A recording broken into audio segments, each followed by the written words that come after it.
What's good, America? It's your boy Jonathan Mathis, the sports judge, and we gotta talk about college football.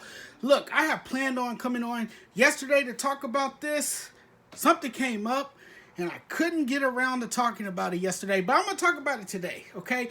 We're gonna talk about college football because college football is undergoing some radical changes right now. You're constantly seeing realignment. You're seeing things happen.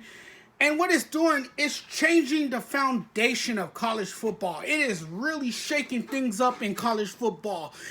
I know you guys by now, all you college football fans, have heard the latest news.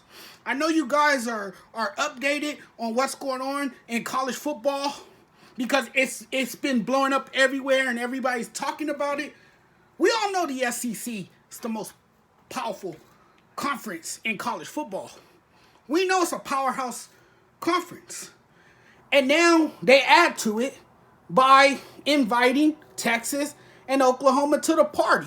Now, a lot of this was just speculation at first. A lot of people didn't think it could happen. It's happened, ladies and gentlemen.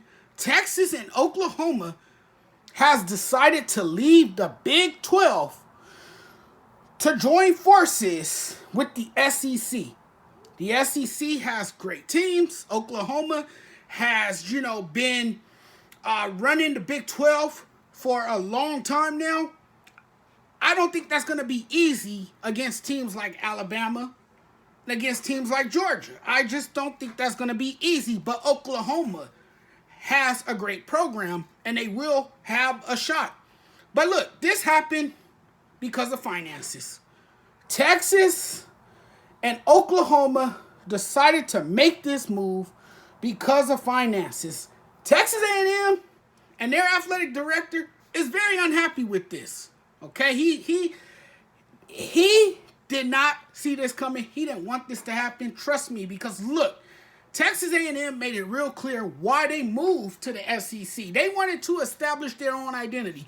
They wanted to be the only Texas team in the SEC, which is why they moved. But Texas and Oklahoma earlier in the week, it might have been a while back, if I'm correct, had reached out to the SEC about joining the nation's most powerful conference, and they did. And Texas and OU are both leaving the Big 12. Now, they might have to,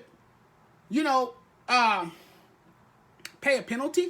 They might owe $80 million apiece, or more in penalties, for declaring their intention to leave prematurely. Like I said, this move shakes up the foundation.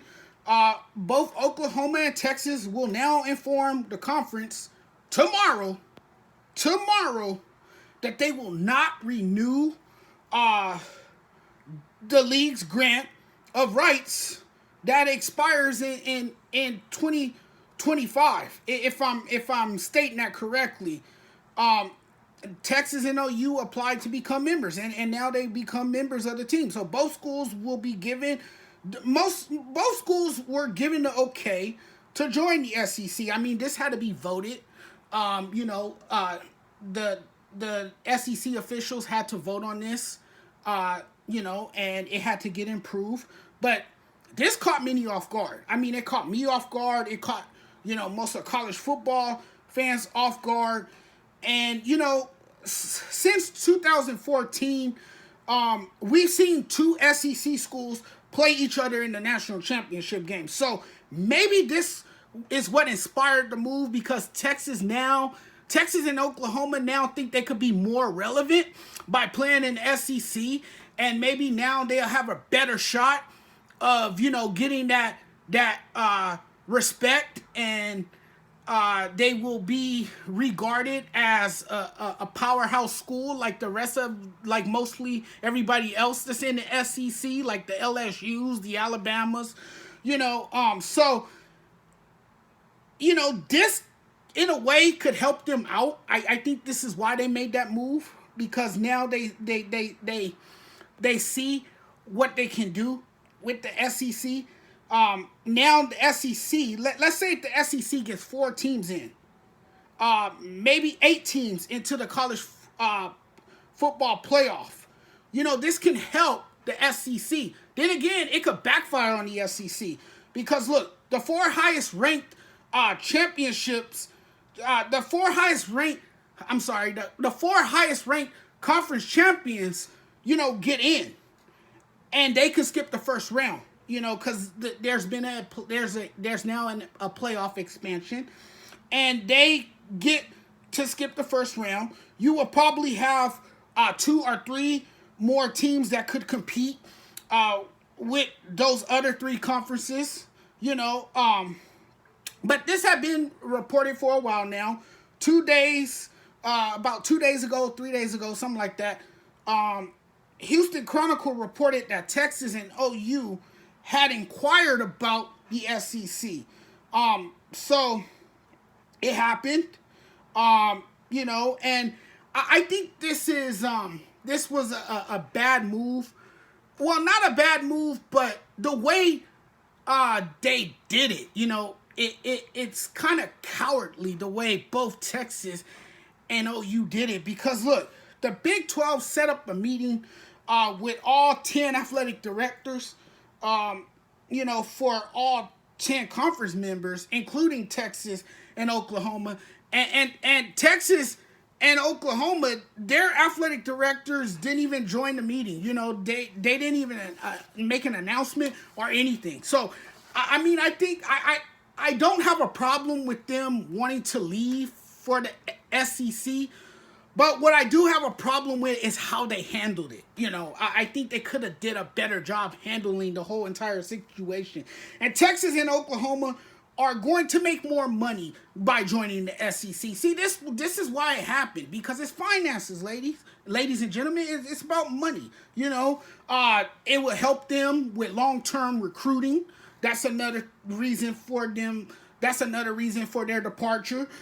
Texas A&M have largely out-recruited both schools since leaving the Big 12. So when Texas A&M joined forces with the SEC, it benefited them. It actually served them well. They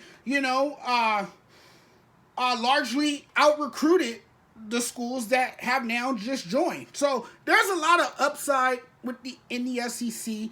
The SEC has the best competition in football, and that's why Oklahoma and Texas made this move. But the competitive field is going to be much more challenging for them. It's going to be harder for them, and the SEC wasn't always this dominant conference. I remember when Alabama used to suck at one time. I remember when Florida used to dominate college football. I remember when Georgia wasn't really that good, So the SEC hasn't always been, the nation's most powerful conference. But they are now. So I understand why Texas and Oklahoma moved. And this could be bad for the Big 12. Will the Big 12 be a Power 5 conference among college football conferences? I don't know how they could possibly recover from this. We would have to see more, probably another round of realignment where they get other schools to possibly join the Big 12 to make things better. Because they're losing.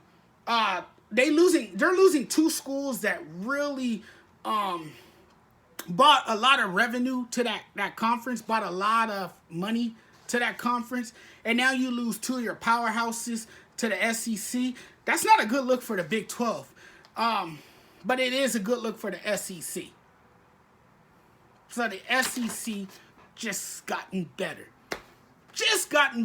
I don't think we're done with realignment. Now I'm hearing that UCLA and USC can move from the Pac-12, and I hope that's not true.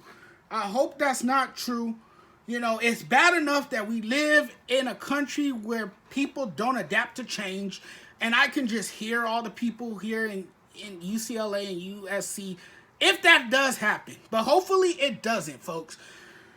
I rambled enough. I'm about to end this video. I want to thank all the audience out there for stopping by, tuning in, listening to what I got to say. Now, do me a huge favor and hit the subscribe button and come back for some more sports talk next time. It's your boy, John. I am out.